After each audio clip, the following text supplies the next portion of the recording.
fell in love with the Dutch total football style, total voetbal, Johan Cruyff.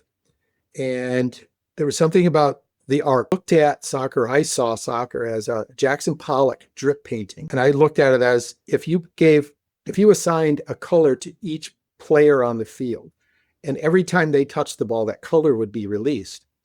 Mm-hmm. That would end up being like a Jackson Pollock painting. And that's how I saw it, the flow of how the game was. It was more artistic to me than just an athletic event. There was art involved. There was music involved, and all the creativity that players were allowed. I was lucky to have coaches that promoted, they expected, and they gave you the reins to be creative on the field, which I fell in love with immediately. I don't know if we were missing something in the back, but he did something that really opened my mind to this game.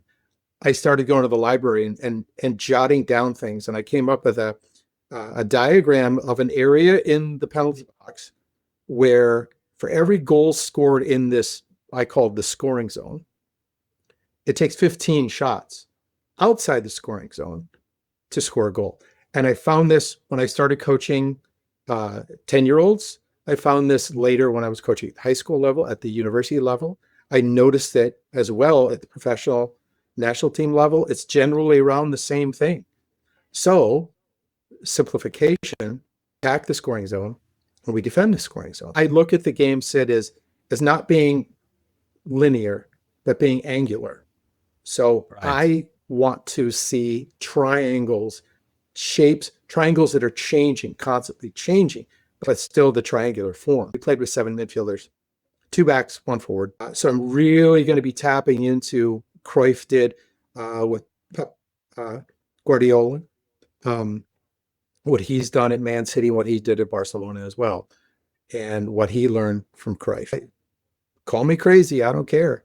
But I see some things, and I've proven the theory, at least with 7 midfielders, works. You can dominate the midfield and then start the counterattack from 40 yards away from their goal. So it works. It works. And now I'm going to challenge players again to, okay, let's go with 8 midfielders. And there's a lot of shifting and overlapping of things going on, but it's based on the triangular patterns that we see on the field. And that triangle, is it constantly moving and shifting, or depend on each team, each game? It depends, some of it depends on the opponent, but we have basic concepts that we start with.